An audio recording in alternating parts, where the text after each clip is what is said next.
So a couple weeks ago, I saw Fantastic Beasts.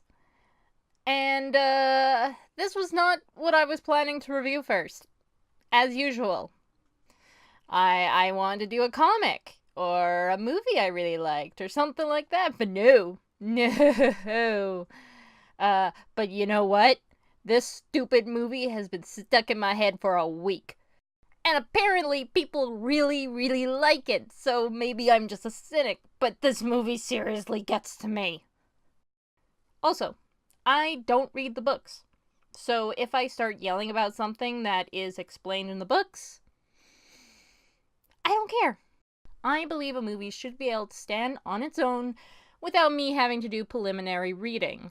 I believe that for all the superhero movies and for all the other book movies as well. However, I do tend to do a little bit of research when I talk about something. But you know what? No. No! This movie pissed me off so bad, I don't care. I don't care what kind of laws are in place in 1920. I don't care if Fred is a Thunderbird or the Golden Eagle from The Rescuers. If this movie wasn't going to bother explaining these things to me, it didn't deserve any more time and effort than I'm already spending on it. Let's just get this over with. So Fantastic Beasts is a movie in the Harry Potter franchise, much like Rogue One is a story in the Star Wars franchise. It takes place in 1920s New York when there are very strict rules about magical creatures and muggles, or no-mage as they are called in America. Magical creatures aren't exactly treated well, but that's nothing new. Magical creatures cannot be imported or exported, and it's a huge deal on the black market. No-mages are a complete no-no in America. You cannot befriend them, marry them, have kids with them, nothing. During the movie, there are a lot of plots, but two main ones that the movie focuses on. Newt Scamander, our protagonist, has brought a briefcase full of magical creatures to New York, and some have gotten loose. Meanwhile, there is something making a giant mess of New York, and the magic police of New York, MACUSA, suspect that it's a magical creature of some sort. I'm going to skip the rest of the summary because, honestly, this video is already going to be longer than I planned. So, if you haven't seen the movie, be warned because I am going to spoil everything. Also, things are going to get a little ranty. If you want to get right to the meat of why I hate this movie, hit the link right here to go later in the video. No? Okay, but I warned ya. Remember those rules I mentioned? Good, because our cast sure don't. In fact, all the characters range from being very smart to moments when they get hit with the stupid stick, forgetting abilities they have or how to preserve endangered species. Looking at you, Newt. You just freed Fred from some sort of prison in Egypt, and you decide to release him back into the wild without any government protection in a country where he is most likely to get captured again. And before anyone starts up about how Thunderbirds are beings that are really strong and powerful, keep in mind, this is one of the many things the movie doesn't bother to tell us. For all I know, the Thunderbirds in the Potterverse don't have the same kind of powers as Thunderbirds of our legends. As far as we can tell, all Fred can do is communicate bad omens and start thunderstorms. Plus, how the heck did he get captured in the first place? And wow, I should not be thinking out this much logic in a Harry Potter film. Okay. Calm down, Slug. This isn't that big of a deal. You can forgive some stupid moments where... Seriously, Tina! You are a cop! Why are you suddenly taking Newt and the No-Mage back home? You should be taking them to the police station before they... Oh, and look, they snuck out in the middle of the night. Gee, it's almost like wizards have the ability to teleport or something. Dang it, Tina, you seem really nice, but the writers keep giving you all these moments of senselessness. And really? You decide to walk in on your boss during a meeting with the world leaders, and you're surprised? What do you think she was doing in there? Baking a cake? And of course your boss, Serafina, gets mad at you.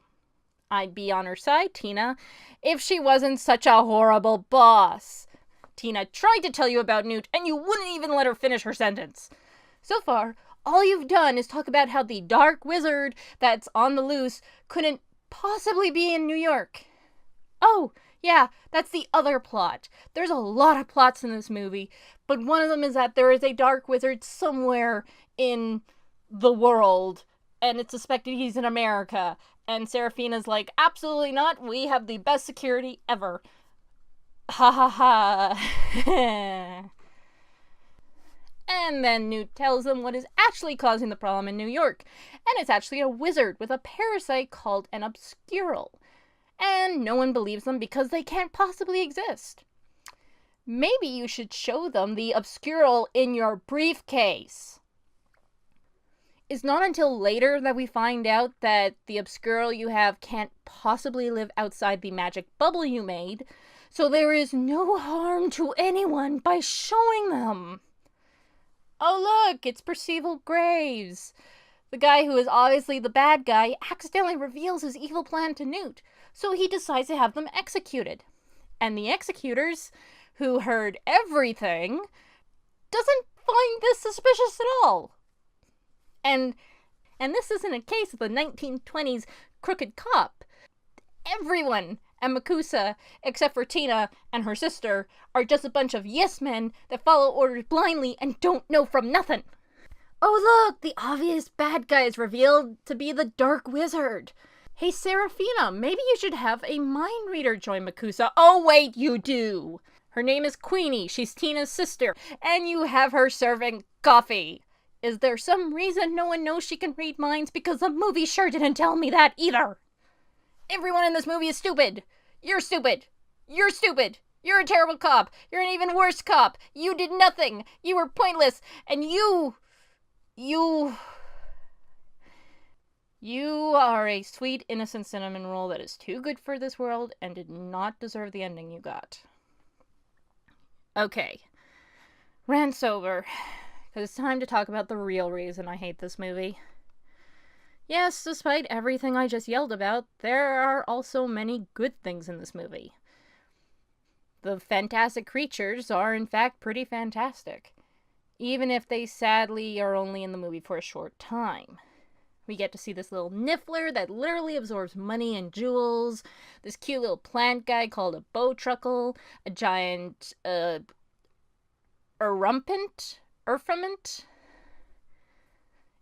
It looks like a rhino mixed with a hippo, mixed with an elephant, with a giant glowing horn. I don't know how to pronounce it. And we get to see her stomp around Central Park. There's this cute little bug called a billywig. Demiguise that's been trying to babysit a giant okami. Plus, Newt's carrying around this awesome little creature called the Swooping Evil. You have got to be pretty badass to be called the Swooping Evil. And those are just the main ones. We get to see a large variety of creatures living in the briefcase as well. Eddie Redmayne and the rest of the cast do a fantastic job when the writers keep the characters straight. There's some awesome scenes with the nomads Jacob and Newt hanging out with the creatures. Jacob is just a delight, not just being the eyes for the audience, but just being completely in love with the world of magic. And Eddie does an awesome job portraying Newt as someone that is far more comfortable with animals than with humans. There's this one awesome scene where he has to do an erumpant mating dance, and it's so funny, and I have no idea how he managed to keep a straight face during the whole thing. Even Tina is just a giant sweetheart, and one of the many unsung heroes of this movie, which is even more frustrating when the writers need her to be bad at her job to forward the plot. The CG and the fashion for the time are on point. There's this one goblin woman singing at a bar, and then there's Ron Perlman's character, and seriously, why did we even need the obscure subplot? This could literally have been the movie. Just Newt and friends causing hijinks around New York. Everything could have easily been cast aside and summed up as an okay movie. On par with the original Harry Potter films. until the ending. So, long story short, the obscural running rampant is this kid. His name is Credence. His adopted mom fancies herself a witch hunter and is heavily abusive towards all the children in the orphanage she runs, but especially to Credence, who doesn't even realize he has magic powers. See, it's his suppression of his own magic abilities that created the obscural. He also has a connection to Tina as well. Tina was demoted from her job because she witnessed Credence being beaten by his mom and used magic to protect him. Since Makusa had no idea Credence had magic blood, he and his mom got their memories wiped and Tina lost her job. During the climax, Credence's powers are out of control. Both Newt and Graves are trying to help him get control. Newt because he knows the obscural is killing Credence. And Graves because, well, as I said, he's the bad guy and he wants the obscural's power for himself. Even Tina shows up to win Credence over.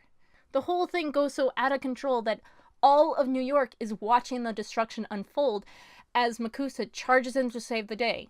When Makusa points their wands at Credence, even Graves orders them not to. And then Makusa kills Credence. No, not just kill. Explodes into dust. He doesn't even get to have a tragic death scene or some kind of noble death. He's just dead. This kid, who we have seen abused, belittled, manipulated, and used, who was forced to suppress his own magic abilities, was outright murdered in front of us and dissipated into a puff of smoke. And you might say there was no other way. But according to the movie, there was. Newt has an obscural with him because he learned how to separate obscurals from their host. But we never learned how. The idea of separating the obscural from Credence is never discussed, even though it's something the main characters all know Newt can do. Tina, who's protected Credence in the past, who obviously cares about him, doesn't lift a finger to help until the last second. Tina and Newt never discuss a plan. Even Graves, who just wanted the obscural for the power, still manages to be good in my eyes because he tried to protect Credence, even if it was for very selfish, evil reasons. After Credence dies, he even gives a speech about whether the laws in place are really protecting magic users before it's revealed he's the dark wizard everyone's looking for. From there, the story just tries to wrap up everything else nice and neat. There's a stupid Deus Ex Machina that erases all New Yorkers' memories from the events. Jacob, the other sweet, innocent cinnamon roll of this movie, is ordered to have his mind erased as well, because Serafina orders no exceptions. Jacob complies and forgets everything, but we are meant to take solace in the fact that he gets to open the bakery he's always wanted. And that Queenie, who's taken a liking to Jacob, still keeps in touch. Tina and Newt say goodbye, but not before name-dropping Newt's book. Maybe I am a cynic, but this ending hurt. It hurt because the movie was building up to something different. Star Wars Rogue One got really dark, especially towards the ending, but still managed to get their message of hope, and the ending made sense to the movie. Here, it doesn't. Even if Credence had to die, which I disagree with, it's done in the most lackluster, underwhelming, and insulting ways. Jacob, who became my favorite character, is forced to forget everything. So what if Queenie is visiting him? There are still laws about contact with no mages, and no argument is brought up against them. Serafina apologizes to Newt, but never learns a lesson. She never takes away that maybe the laws in place are wrong. Not to mention, Newt could easily just put Jacob in his suitcase and snuck him to England, where he probably wouldn't have gotten his mind erased. After the movie showed me how bright it was, how hopeful it was, in the end, all the characters are just powerless. It's just... I hate leaving this on a downer, but seriously, there's not much else I can say. There's a stupid joke at the end where Newt tries to use a piece of twine to keep his briefcase closed instead of, magic. Jacob gets his bakery, and it's kind of sweet to see he has some kind of memory of what happened. He even bases some of his goods on creatures he met with Newt, which was really cute. I guess what I'm worried about now is whether all these side stories in the Fantastic Beasts franchise is going to feel so overwhelmingly depressing. And I hope not. I hope that Jacob gets to return. I hope that Tina comes back and we get to see the intelligent character the stories seem to want her to be. And I hope the franchise goes back to what the Potterverse has always been, about good triumphing over evil against all odds. I'm the Sluglady. That was Fantastic Beasts. Now, if you excuse me, I'm going to go hug these Okami until I stop crying. Come on, guys. Okay, this is a really quick edit I'm making, like, the day before I post this. So, apparently, Credence didn't die. Even though he appeared to die, and there was absolutely no hint whatsoever that he survived, he survived. In fact, there's a cut scene where he gets on a boat, and that's it. You know what?